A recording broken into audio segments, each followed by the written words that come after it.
Hey, entrepreneurs, let's talk about decision fatigue. More than anyone else in the world, I think entrepreneurs are vulnerable to experiencing the negative effects of decision fatigue because you not only have the same personal life as everybody else, decisions about which kind of pillow you're going to sleep on or which relationship you're going to pursue and put more energy into and which one you're not. But you also have the speed of decisions that come from your team, who's asking you for the various different departments they're in charge of. What should I do about this? I have these 3 solutions for you. Which one should I choose? And then, of course, you've got your own high-level decisions about which direction do I take this business, on top of typically more financial decisions than most people have, not just your personal financial life of investing and choices there, but also the decisions that impact the business. And there's a lot of them. But what I can tell you for sure is that if you make a lot of decisions in a very small time period, meaning we just take 16 decisions and we compress them into a 30-minute period of time, your decision quality will go down. This is something that researchers have found, that if you make a lot of decisions in rapid succession, it tends to be that the quality of your decisions go down. There's a couple of reasons for that. One is that you're not giving yourself time to process at the subconscious level. And so there's things, for example, there's been research that shows that if you distract someone for a while after showing them a whole bunch of data about which car is the best one to buy, and then you ask them to come back to the decision, they'll make a better decision than if they sat there focusing on the facts and the data for those full 5 minutes compared to the group, the other half of the research study who was distracted. And so there's something going on in the subconscious. That's one of the reasons. But another factor is just that it takes a lot of energy. It's kind of like solving algebra problems, doing mathematics. It takes energy to focus your mind. It's not something that's as natural as walking down a path through the forest where you just take the next step and the path meanders, but you just follow it, right? What you're doing is you're evoking a lot of working memory, which is your capacity to hold a lot of things in your consciousness all at once. And so you're holding these different concepts in your mind, and then you're also looking for the connections between all of those concepts, and you're trying to bring it all back to not just one factor that matters to you for this decision, but usually multiple different factors. And so it's kind of an exhausting experience. And our brain has an instinct that's built in to conserve energy. So it's this very energy intensive mental process. And so it can cause you to become a little bit grumpy, which causes your mood to go down and your energy to go down. And of course, you know that we make different kinds of decisions when we're in a low energy, low mood state than we do when we're in a high energy, high mood state. So today I want to just challenge you to reduce your decision fatigue, because it's a real factor that can impact your overall productivity. I want you to just create a couple of mental filters with me today that will help you to have fewer decisions to make. I have this theory about productivity, and I've been working on it for years as I've watched the entrepreneurs that I coach on peak productivity, and I've noticed a lot of different active ingredients, is what I often call them, things that seem to differentiate the scenarios where an entrepreneur makes a lot of progress in a short period of time relative to scenarios where they seem to get kind of lost or stuck, like they're wading through a swamp instead of speeding along in a race car.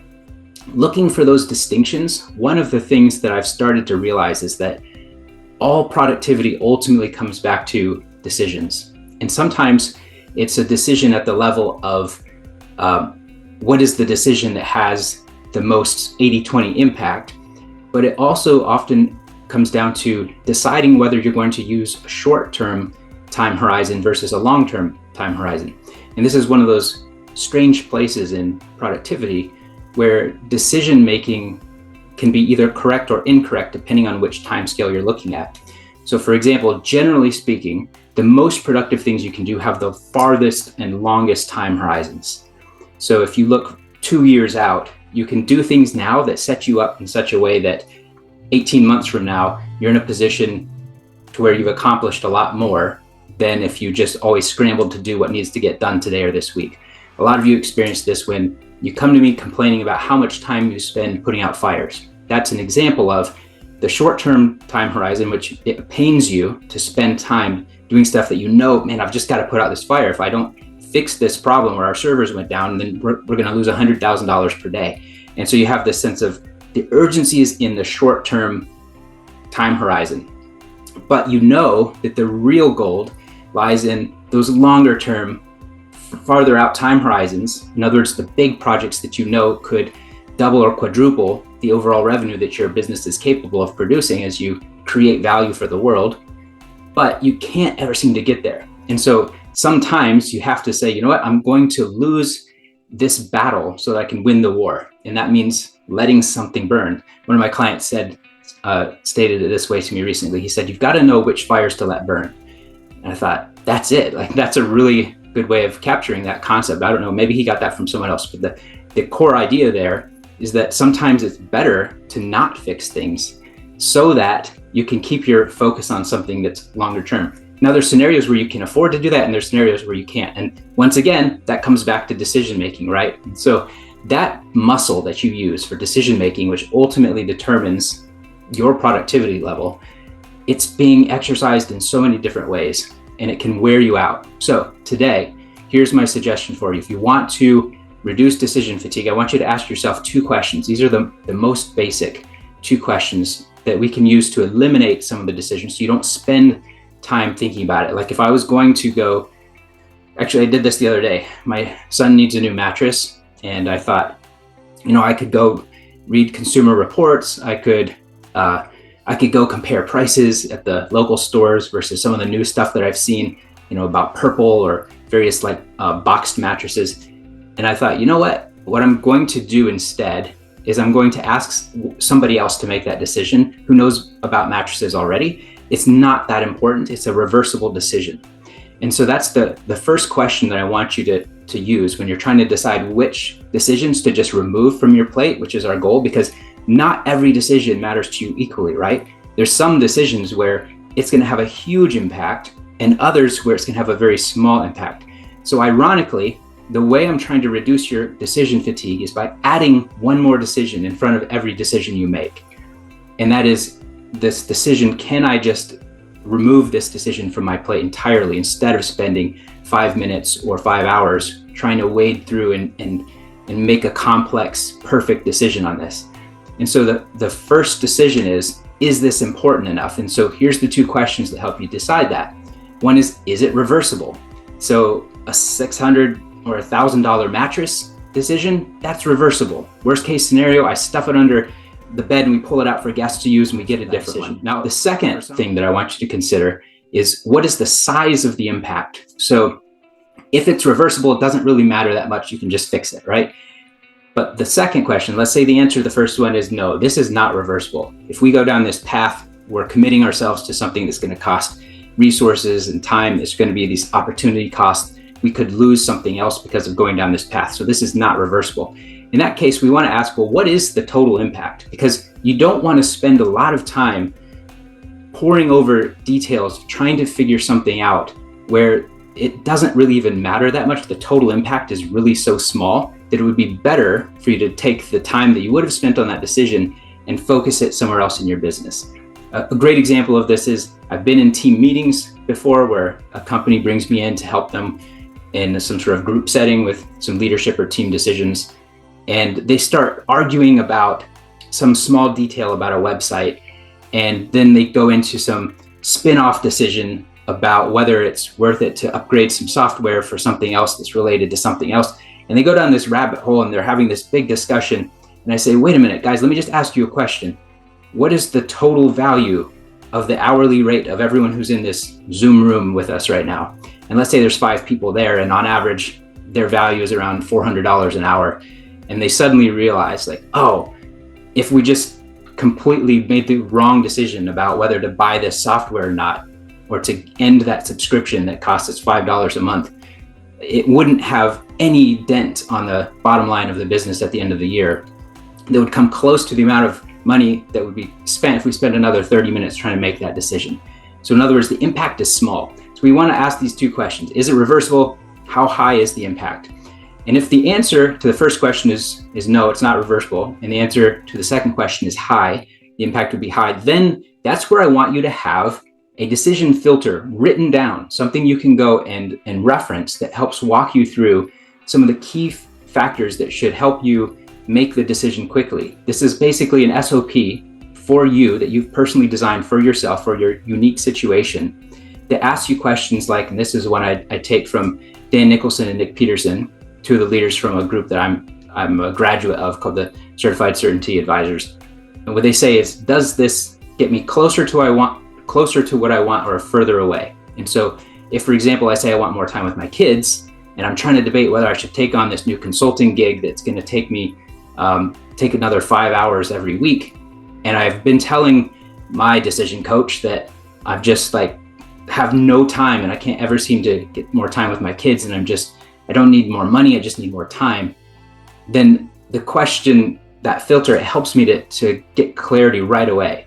Does this get me closer to what I want, which is more time with my kids? No, it doesn't. So yeah, but there's more money, and that's a lot of money to give up. So what? If it doesn't get you closer to what you want, then that's not actually a smart decision, right? It's not actually helping you. Another concept that we learn in CCA is this idea that you shouldn't really diversify when it comes to your primary goal for your own personal life, whether that's a financial outcome, if it's something specific, like you want to move from this state to that state, or you want to get out of this kind of business and move towards this more ethical business, whatever that primary thing is, you say that's the one thing that I'm just going to focus on achieving first before I diversify to the other 16 things that I want to improve or problems I want to solve in the world.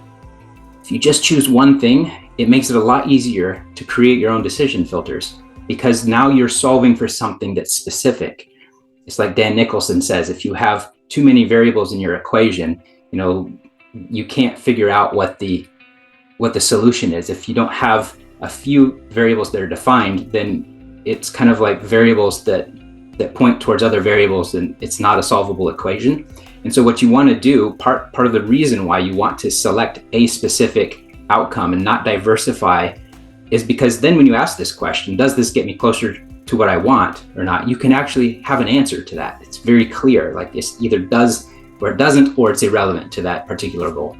And so that's an example of the kind of decision filter that I have in my own personal system. Just a couple other examples. I'll just share a couple of them just in case it sparks your own energy or interest in building this yourself, since this week's challenge is to build your own set of decision filters to reference. The first one is, did you list all the alternatives? Why is that on my decision filter list?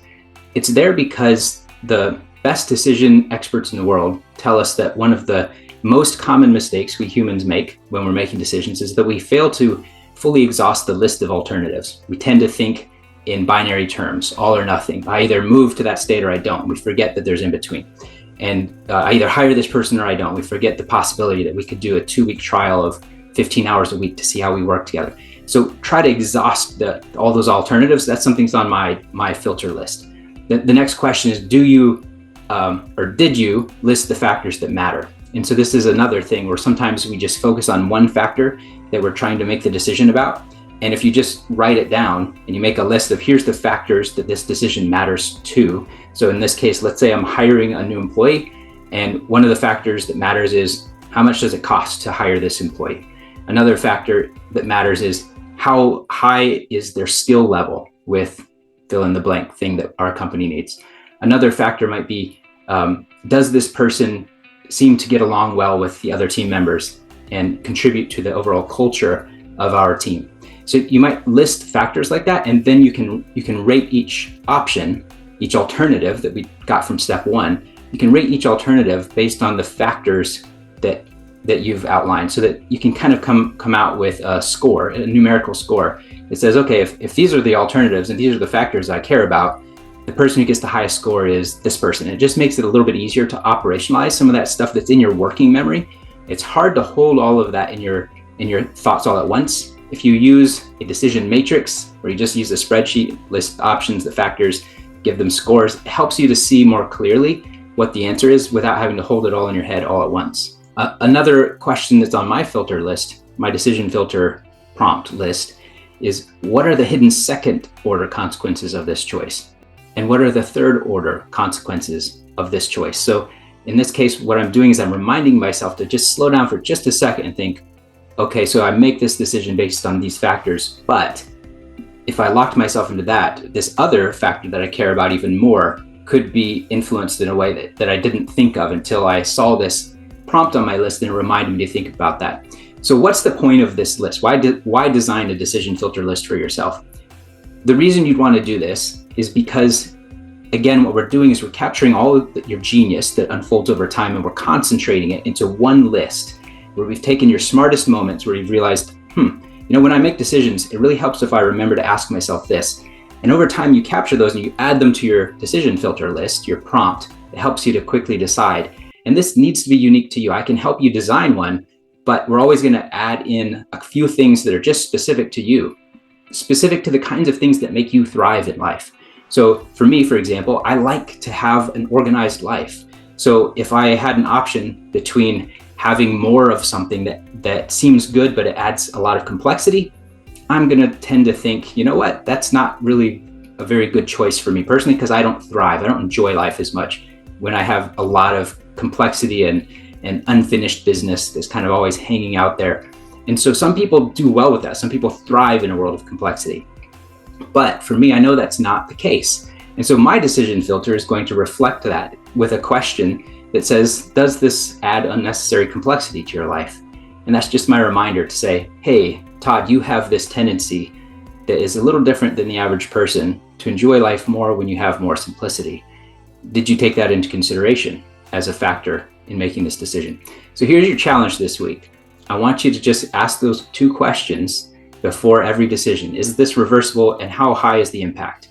And then use your decision filter. Start building it now. Just put it somewhere, preferably online, so that you can have a bookmark, so you can just quickly click on that bookmark and go add something when it pops up in your mind. If you're out driving somewhere and you have some sort of device to record reminders to yourself, record a reminder to come back to, and then you can add it later. But start building it, because you're going to get smarter and more productive if you get good at the art of decision making. Talk to you again soon.